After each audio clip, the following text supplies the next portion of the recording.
Welcome back, Shalligators. As promised, today we are going to discuss DRAKES.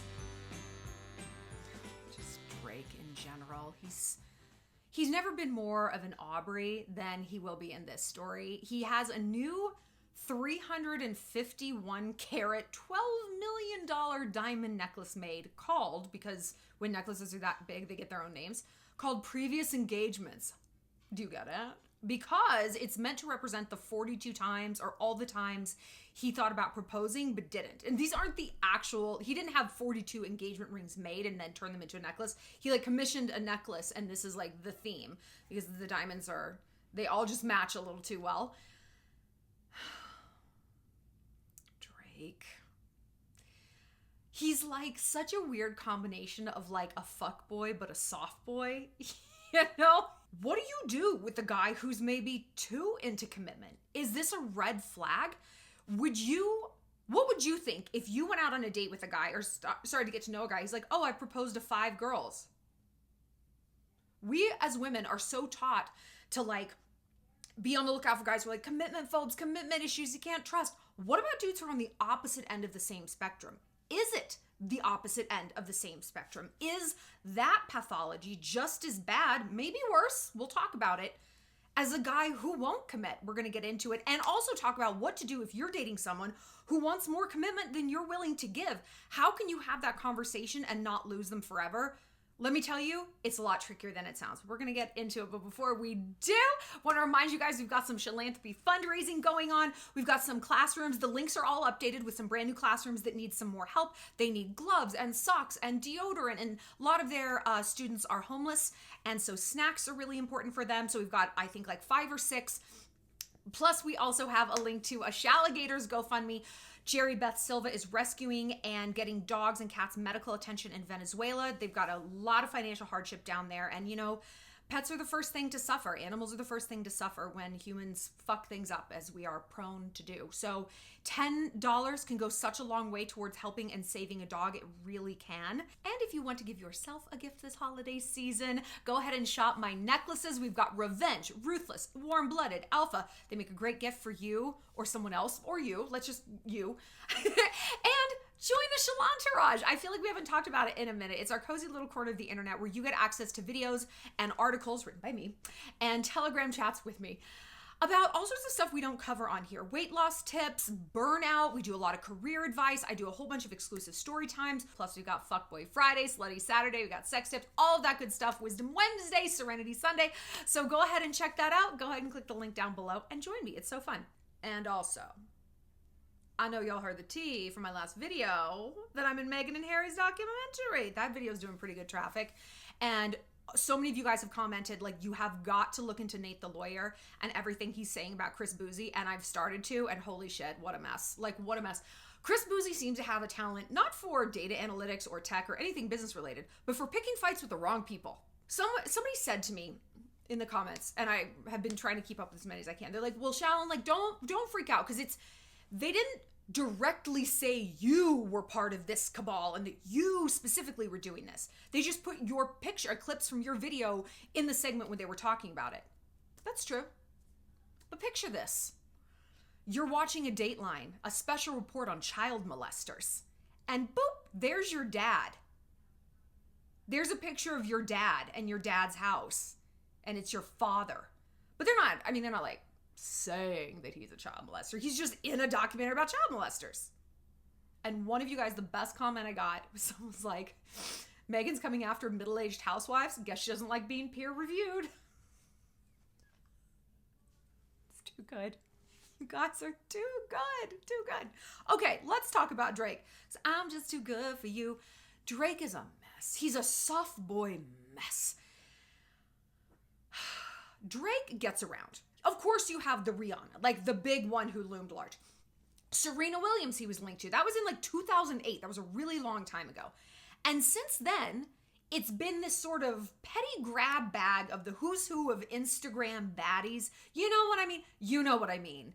A lot of Shein. So he doesn't have the best taste, right? And I think it's interesting that the woman he as far as we know, and who knows, but as far as we know, loved the most, Rihanna, kind of sort of wanted nothing to do with him. And remember, he was kind of sort of the biggest beta male bitch in the world and did a collaboration with Chris Brown, the man who almost beat Rihanna to death right after she rejected him. Do you remember that? I remember it. I'll remember it always. I just, like, it's the pettiest, most ridiculous bullshit. But today we're talking about different petty, ridiculous bullshit. 42 times he wanted to propose. Now, of course, that could be hyperbole. You know, it's art. Like, it's an artistic representation. We're not chiseling it into a stone tablet, a diamond tablet, perhaps. Say he wanted to propose to 4 women. That's a lot. Hey, Siri, how old is Drake? Drake is 36 years old. Okay, he's older than I thought, but like, in, let's say 16 years of dating, from like 20 to 36, right? 4 chicks, that's 1 possible ostensible engagement every 4 years. That seems like a lot to me. Does that seem like a lot to you? And remember, it's not 4, it's 42. Maybe. Let's even say we cut it in half. 21, that's a lot of times that you think about getting engaged. And so the takeaway here, if you're being generous, which I'm not and I never am, is like, wow, he just really wants love. He really wants that commitment. Then maybe he should marry more wifeable women. And look, you could come at me and say, Shallon, women support women. No, thank you. Class supports class. Strength supports strength. Strength supports weak people too, but you know what I'm saying? I'm not just like blindly team this person because she happens to have the same set of genitals that I do. I mean, there are women who you take home to mom, and there's girls you don't. Crystal, it's that type of woman, and I feel like that's where he skews. And so if you look at someone, anyone, whether it's Drake, whether it's your friend, whether it's you, and there's this vibe, there's this statement of, I really want to find someone, and yet their behaviors doesn't match that, then one of 2 things is true. They don't actually really want to find someone. They want to think that they do because maybe there's a victim narrative there. You know, I just keep getting left and cheated on. Stop meeting guys at a gas station. I don't know what to tell you. Like, maybe meet somebody in a college classroom. Try it. You know, stop sliding into DMs. If a girl has a DM to slide into, Drake. Or they genuinely do want that, but they are unwilling to see their role in it. They're unwilling to see their role in outcomes. Haven't we all been there? I mean, I have. It's like basically where I built a summer home. Yes, emotionally, of course I've been there. I've been there all the time.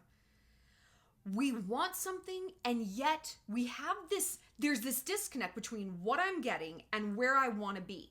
And the in-between part is behavior. And behavior is fueled by self-awareness. Let's look at it in terms of like eating, right? That's a very easy example. I want to be thin. I will also have another order of queso. And what do we fill between the queso and the I really want a good body? What do we put in there? We put in a lot of excuses, right? We put in a lot of entitlement. I just feel like I should wake up and my body should be better. Why am I not just being like given permission? My perfect partner will find me in my home. I shouldn't have to go out and look for him or do any due diligence or change myself or learn to be better or communicate better. It's excuses and it is entitlement. I'm sorry, I feel like I'm stuttering so much. I am exhausted. I'm just exhausted. It's the holidays. Cowboy has been sick on and off. I've been up all night, so I'm so tired. Anyway, forgive me. This is not like on my A game. It's okay. I don't think the Drake is either when it comes to dating, which is exactly our point. You know what? We can do a whole other video on how to change the outcomes of who you date. If you want one, we'll do one. I mean, it's kind of all the videos we've done on here. But I want to talk about what we came here to talk about, which is men and commitment. Like I said, we're so conditioned to be like on the hunt for commitment-phobe men and avoid them. We never stop to think about the overly committal men. Men who wanted to get married so bad or be in a relationship so badly, they don't care to who. And we think that's not true. Like, ew, guys just want to be single forever. No, they don't.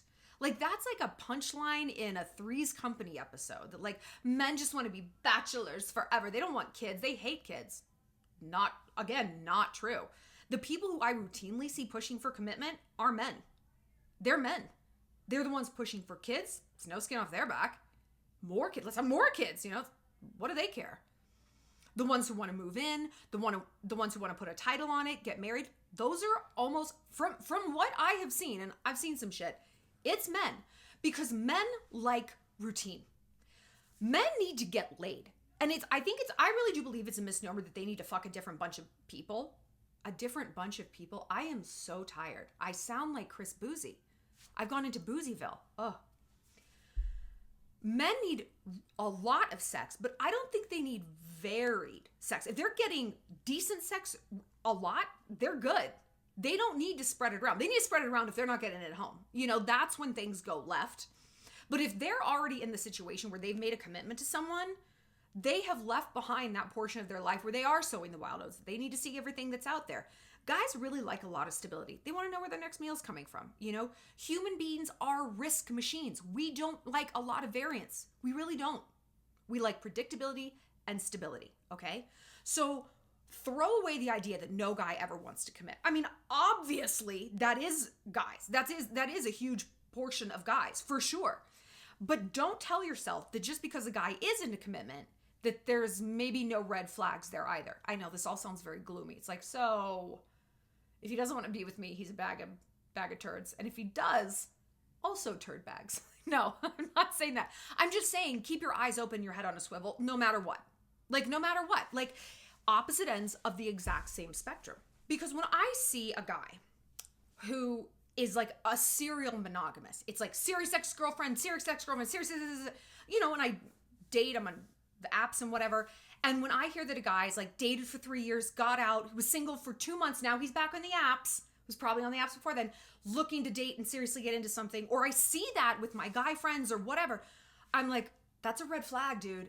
To me, it says they can't be alone. They don't want to do the work of figuring out who they are as a human being. It's what I call, and what we've called here before, wallpapering. Actual wallpaper. You ever dealt with wallpaper? Not the peel and stick shit, but like the old school wallpaper. It's a nightmare to get off. You have to scrape it. Or you could be shitty and cheap and you could just put new wallpaper over it. And it never really looks good. It's lumpy. You can tell there's something under there.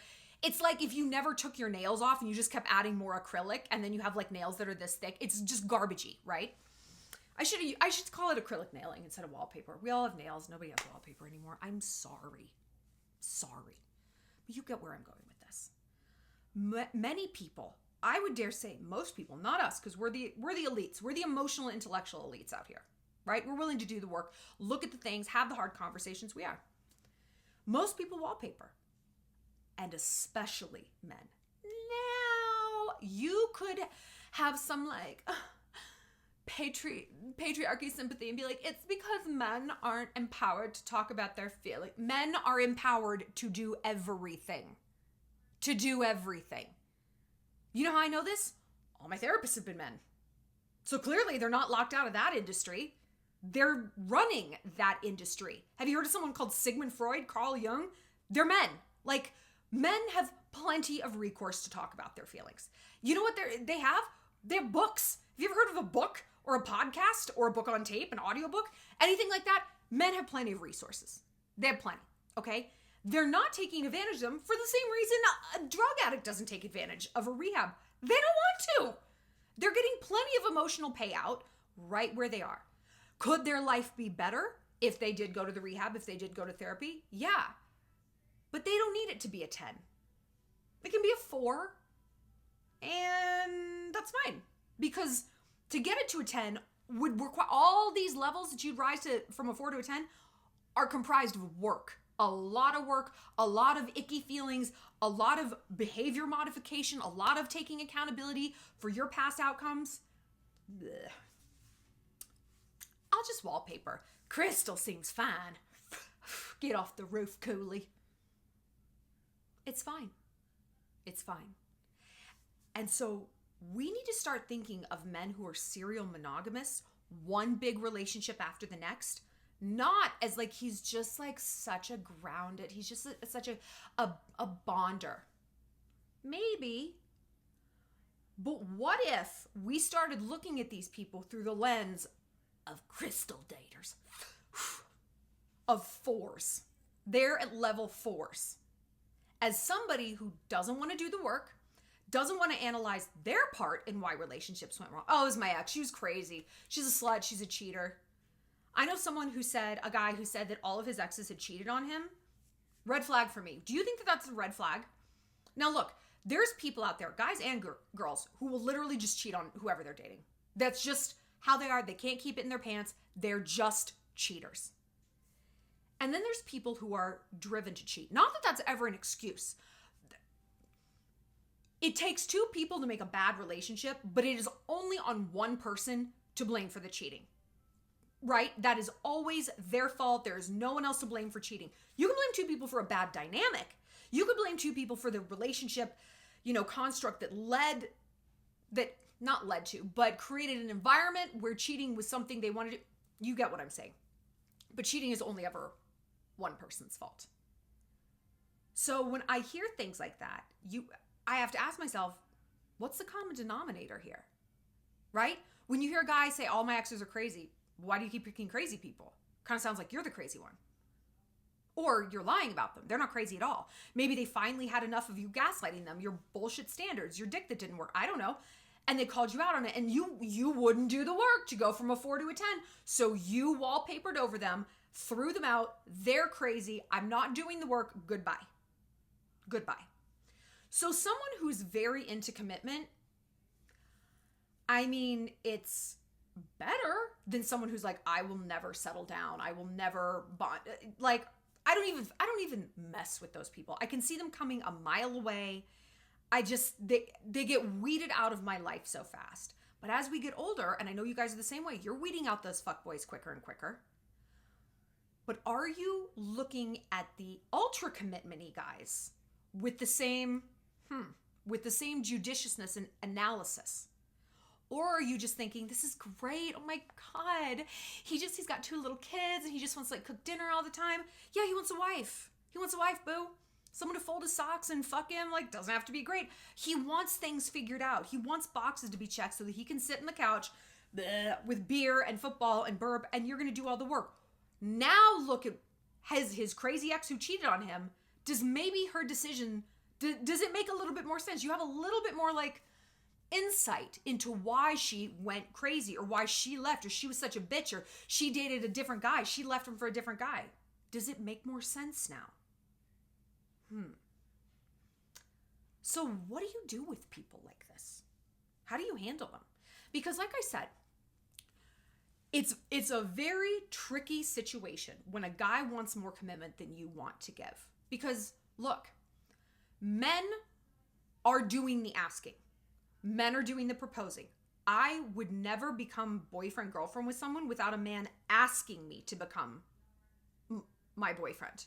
And I've said it to guys. I'm like, would you assume I was your fiance? He's like, no. I'm like, then do not assume I'm your girlfriend. You want me to be your girlfriend? You can ask me. And they're like, yes. And the guys who I have been official BFGF with, they have asked.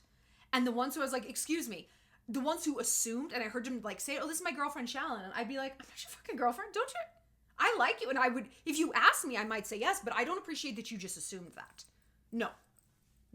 That to me is presumptuous, and it's maybe fueled by, I just want to have everything locked up. I don't want to keep trying. If she's my girlfriend, I don't have to keep taking her on all these expensive, elaborate courtship dates. I don't have to do this. It's we can just settle in. No. I'm not a settle in kind of person. You keep courting me forever. So what do you do if a guy wants a commitment and you're maybe just not there? I'm not going to lie to you. It is a sticky situation, because for a man to go out on an emotionally risky limb for anyone and say, I really like you. I want you to be my girlfriend. Will you be my girlfriend? Will you be my wife? It's always funny to me and cute when guys are getting ready to propose and they're like, I'm so nervous. And it's she's going to say yes. And they're like, what if she doesn't? But I'm still nervous. You're just putting yourself out there in such a big way. And a lot of times guys aren't used to doing that. Women do, because we're better. But guys typically aren't.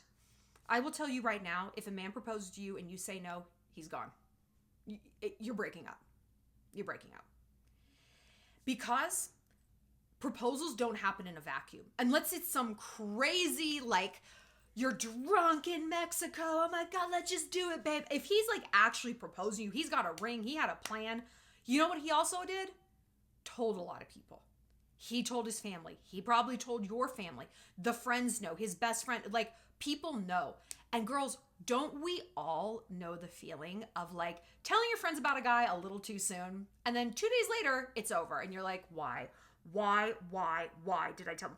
Why did I tell him? You just want to curl up in a ball and die. And this is maybe someone who's just kind of like in and out. Like, not, oh, this, I'm going to spend my life with this person. You probably weren't even going that hard. It's like, I've met this guy. I really like him. I don't know. We're going to see where it goes. Never mind, it's over. When it was just that like little level, it was still like, oh. Imagine if you told everyone like, man, like I bought a ring. I've been saving. I called her dad. I booked the botanical gardens just for us. There's no coming back from that. There just isn't, you know? And hopefully though, you're engaged in a relationship where that wouldn't be a possibility. Like, of course you're going to say yes, because who is proposing to a woman where they kind of don't know where she stands? This is a red flag. This is another red flag. Like, we can all feel sorry for guys who get like jilted by proposing, but it's like, my guy, did you not have any conversations with her? You don't have to be like, I'm buying a ring and I'm talking to your father, but you should be having conversations like, where do you see this going? Do you want to be with me? Are you the love of my life? I'm the love of yours, blah, blah, blah. And again, like, if people can't have those conversations, that's a red flag. Because to me, a guy who is a serial, I don't want to say a serial monogamist, but like a serial Drake level committer seems, I brought this up in the beginning, the opposite end of the same spectrum as the fuckboy who won't commit. Because both of these things, I won't commit, I can't do it, get the hell out of my dorm room, and a guy who is chronically thinking about proposing or settling down or moving in or I love yous on the third date or whatever. To me, they both indicate a huge fear of intimacy. An absolute inability to craft genuine connection and intimacy. They are 100 miles an hour or they are foot off the gas completely, right? You want something in the middle. The middle path is the road to enlightenment, isn't it? Because if a guy's like rushing in, he doesn't know these people.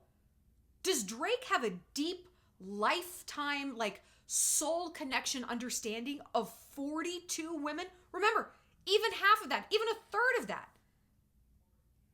That is very hard for me to believe. It is hard for me to believe that anybody would have that. Like Drake, not Drake, like either, oh no, these girls do know me fully and I know them. You both sound shallow as fuck, actually. I mean, I am very complex and very deep, and my best friends of many years are still discovering things about me they've never known, and vice versa, because I only want people in my life who are deep and complex and multidimensional like that. That's amazing to me. It's the best, most incredible type of discovery, is discovering something about the people that you adore, you know? And if someone's like, oh no, we know each other inside and out after 3 months, yikes. Then have her. You two are just like shallow, right? And again, if you compare that to the fuckboy, what's the difference? You have shallow men. And okay, we could take a very like sweet view, a live, laugh, love kind of view and be like, they're just scared. Who gives a shit?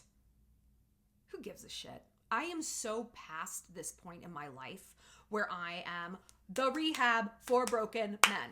Remember that TikTok sound? That was me. Where I am like, he's scared of what? Of what? You know what my grandfather had to try to not be scared of? The Nazis. Okay, he was fighting in World War II. This man is afraid of a good woman who wants love. Get the fuck out of here. Get the fuck out of here. This man's afraid of telling a story about his childhood. Shut the fuck up. I want to fill my vagina with cement. That is so incredibly repellent and so much of a turnoff to me. Like, that's not cool. It's certainly not like adorably pitiful and I'm going to help them. It's like, oh, bleh. Because, you know who else is scared? You, me, all of us. All of us are scared of getting our hearts broken. All of us are scared of time investment that added up to nothing. No shit. And you telling yourself he's just scared. You know what you're doing? You are closing the gap between who he is as a man and where he needs to be as a partner. You are closing this gap. What gap is he closing for you? Is he showing up on dates with makeup and hair and a wax? Wait, he's not? Oh. Is it then I suppose all women get corner offices now and men are stepping down to CEOs. Oh, also no? Okay. So when you're doing all this man work, I want you to ask yourself, what woman work is he doing? Did he learn to suck his own dick sometime in the last 48 hours? No? Interesting. Interesting. I'm not doing man work. I don't change tires or shovel my own driveway or blow out my own sprinklers before the winter. I don't do any of these things. You think I'm going to do emotional man work? No. No. Because again, men aren't doing any of that for us. Actual lady work or emotional lady work.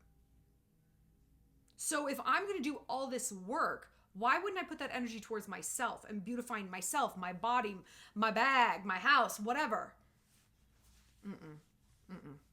So throw out the idea that a man is like this because he's scared. I'm not saying that that isn't true. I'm saying who the fuck cares? Who cares? Who cares? At the end of the day, that's not a viable partner. It doesn't matter why. It just isn't. Don't get caught up in the why. There's no answers for you there. Well, I figured it out. It's because his mom, let me just stop you right there. I have done the deepest of deep dives into the psychology of the guys that I've dated and loved who obviously didn't date or love me back, which is why I was so obsessed with them. And even when you get to that root, when you get there, that dragon's lair of emotional discovery, and you tell them, they don't want to hear it. Because, hello? The whole reason you had to do that is because this man is afraid of his own emotions, scared of his own fucking shadow. So you going to him and be like, oh, it's actually so much deeper than you thought. It's not just that you don't want to get married or have kids right now. It's because your mother and your grandfather were fighting all the time and here's this huge emotional rabbit hole. Would you like to be able to handle that? You can't handle this. I'm sure you can handle this other huge thing that I've brought to your doorstep when you didn't ask me to. And wait a minute, I'm so surprised you didn't turn around and say, oh my God, I love you, thank you. I'm so surprised you didn't do that. You see what I mean? Who cares why? So I feel like we've gotten a little off topic. I'm sorry. I told you I'm not at my best today. Sorry. What do you do when they come to you with a commitment and you're just not there? I think, okay, it's going to require some lying, my favorite thing. First of all, I want you to ask yourself why. Why are you feeling this way? Are you feeling this he better not be proposing tonight on Christmas Eve? Because you're not ready to get married. Maybe you guys financially aren't in that place. You don't live in the same city. You don't want to be engaged and 500 miles apart. Is it logistical is what I'm saying. Is there a logistical thing? You're I just don't think the time for this is perfect and right. A year from now, amazing. You're the love of my life. I want to be with you forever. But let's start this whole thing a year from now. Okay? Or is it everything coming to a head that this is not the person? This is not the person. And I don't believe that there is one person in a lifetime. I don't. I believe soulmates are your friends. I really do. I believe soulmates, if you're lucky, are your family. My mom is my soulmate. That's so twisted. I'm working on it in therapy. But for me, my soulmates have always been my friends. Guys have always been great. I shouldn't say they've always been great. But I always strive to find a guy as good as my friends. And it's very tough, But again, I digress. So my point is, analyze why you're feeling this way. And let's say it's not even a proposal. Let's say it's a boyfriend-girlfriend thing. It's cuffing season. We're in the winter. Everyone's partnering up. It's going to be a long, can I tell you something? 2 days from now in Montana, it is going to be a high of negative 15 degrees Fahrenheit. That's not Celsius. That's Fahrenheit. And it is a low of negative 38 degrees Fahrenheit. I don't even know what it is in Celsius. It's negative 220 trillion. I don't know. I'm a product of the American school system. I'm not very smart. Where was I going with this? Okay, it's cuffing season. People want to couple up. A phrase I go back to is, you didn't come this far to only come this far. You know what I mean? And I think we're in this sort of season, like literally winter, where we're thinking, you know what? Maybe it's just kind of good enough. And we're going to be like the John Mayer song, St. Patrick's Day, where it's like, we'll get together by Halloween and we won't break up till St. Patrick's Day. It's like a cuffing season song. It's great. Maybe that'll just be it, you know? But there's something, I mean, it's settling. That's still settling. And doesn't that sit in an unsettling way for us? So what do you do? This is what I'm planning on doing because I might be in this situation. I think I'm going to say, like, you know what? I think I still love the discovery phase. Okay, hold on. I'm going to say something like, you know, in the past, I've found that like when you become boyfriend, girlfriend, there can just be sort of a tapering off of the getting to know you phase. You know, it becomes much more domestic and settled, which definitely has its benefits.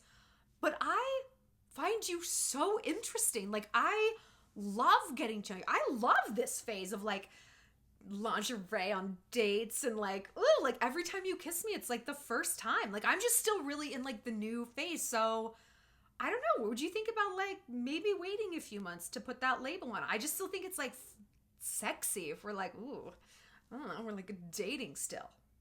Is this a bit of a lie? Kind of, but only a bit. Sometimes we just need more time to figure things out. Sometimes we're still gathering data. And look, like I said, guys are very often more prone to commitment than girls, especially when they date girls like us. Because you know what we are? We are incredible. And so it's not difficult for them to say, oh, I love her. I want all of this. No shit you do. No shit you do. Everyone wants to buy what I'm selling. Okay? So I'm not surprised you're all in. Of course you are. I, on the other hand, need to gather a little bit more data about what I'm looking at right here. Because I'm better than you. The point is, we're better than them. So no shit they want to be with us. Of course they love us. Of course they want to commit. Look at us. We're fantastic. But we need to come up with a cutesy way of saying, I'm not too sure about you yet. No, of course you love me. I'm still running some analysis on this. Still running a program on this. I don't know. Because look, once you make a title, you have to break a title. Not like you were going to ghost somebody anyway, but there's an expectation of behavior. And maybe you're just not there. And I don't know, it's tough because you want to just be able to say that to somebody. Like, hey, I'm still gathering data about this. I mean, God, you want to sound more of like a reptile? Don't say that. But that is what it comes down to. It's like, I don't know yet. I don't know if you're worth giving my priority and my time to. But okay, I think you can say it like, I think you can start that cutesy thing like this. I'm really enjoying where we're at, you know? I'm not seeing anybody else. I don't want to see anybody else. If that's the case, don't lie if it's not. But this is also the time for you to bring up things that need work, right? Because listen, your first fight is your last fight. What does that mean? The first thing you actually like fight about, because in the beginning, you just let things go. It's fine. And when you're finally like, no, I have time today. That's because whatever that is significant to you. And 9 times out of 10, that will actually be the thing that breaks you up in the end. It will. Like a guy I dated who was up in this girl's DMs. Why did we break up? Years later, he was cheating on me constantly. You know? Like if I could, and I've tried a lot to be more judicious now going forward. When I have that first feeling about someone, like this annoys me, I have to ask myself like, okay, this annoys me. This is our first fight. Is though this actually a deal breaker? You know, you're going to fight about something eventually, but is the thing I'm fighting about significant enough that it could eventually break us up? And if the answer is yes, maybe it should just break us up now. Or in the spirit of not being an avoidant attacher, can you have a conversation and say, I really like you, but I'm going to be honest, like I see some things that I'm keeping an eye on in this relationship. And so before we rush into a title or a commitment or whatever, you know, I want to talk about how you don't ever really want to hang out with my friends, or the fact that you have not asked me one question about my family and we've been dating for 2 months, you know, and that makes me feel lonely. It makes me feel like you don't care, that you don't know me. And so it's hard for me to want to commit if I can't help but wonder like, well, who are you even committed to? Like, do you know me? And then why would you want to commit to me if you don't know me? You know, so it doesn't seem on the surface, like that's a big deal, but I'm telling you how that relates to where I'm at in today, right now in front of you. Because again, if you can't have these conversations, what on earth are you doing? What am I doing? What are any of us doing? You know? I am so tired of pussyfooting around the things that I need. It is just so exhausting because you know what, girl? It bleeds into everything else we do. If you can't be honest with the guy who is physically inside your body 20 minutes a night, you're not being straight up with your boss and really going for that promotion and saying, hey, no, you promised me a raise at the beginning of the year. I'm coming to collect. You're not doing that. You're not standing up for yourself when your friends flake. You're not putting up boundaries against your toxic sister or cousin. You're not doing that. You're normalizing being kind of a pussy in one area and it just bleeds over. So what would you do? How would it look if you could stand up for yourself and be like, I like you, but here's some things I'm thinking of. Because look, one thing I've realized, if a guy can't take that, bye, bye, bye, bye. Life is long. There's going to be problems. There's going to be things to bring up. And if you can't, what's the point? What's the point? How is that better than being alone and at peace and unbothered? I'll tell you, the loneliest I've ever felt in my life was never when I was single. It was when I was dating someone who didn't really care. And that didn't really care looked all very different. Oh, he was talking to me and engaged, but he was cheating on me. Or he wasn't cheating on me. He was very faithful, but he wasn't super curious about who I was. Or he was curious about who I was, but when I had an emotional bad day, I don't know what to do. I can't handle this. It looks a lot of different ways, but the feeling it leaves you with, it's all the same. You feel so alone because you are alone. You are alone. We're always our most alone when we're not getting our needs met. That's the most isolating feeling in the world. But I want you to ask yourself, are you communicating about what those needs are? I'm also talking to myself heavily right now because typically, no, I don't. I assume people are mind readers. And it's like, how could you not know a girl needs good morning, Princess Text? How could you not know that? Every girl needs that. Okay. Have you told him that though? It's just because something is obvious to us doesn't mean it's obvious to other people. Case in point, Meghan Markle. Obvious fuckery afoot, right? Took the world a long time to get on board with that. A long time. So what if, instead of saying, no, I don't want this, what if cutting and running, what if you could sit down and have an adult-ass conversation and let the chips fall where they may? If he can't handle it, you know what? You tried. You kept your side of the street clean. You did everything the right way. Okay, that's on him. But at least you stood up for yourself. And more than anything, you practiced doing that. You practiced. Practice, my girls, makes perfect. I want to know your thoughts on Drake. And I'm going to be back hopefully tomorrow. I'm just so exhausted. I will feel better tomorrow. But I want to do some holiday help videos. I want to talk about holiday weight gain. What am I doing? My bangs are all over the place. I want to talk about holiday weight gain, holiday stress, stuff like that, keeping to your nutrition goals. And I'm going to do an Ozempic weight loss update because I am down 45 pounds. Isn't that wild? Bananas. So I'll see you later, Shalligators. Don't forget to donate to our philanthropy projects, fund some classrooms for some teachers with underprivileged and often homeless kids, help save some animals in South America. And like I said, join the Shallantourage, get connected with me and 400 other Shalligators. You can make friends, you can talk about things that are going on in your life and get some advice and connection and some sisterhood in a place that isn't Reddit, because Reddit's a horrible cesspool. I'll see you later, Shalligators.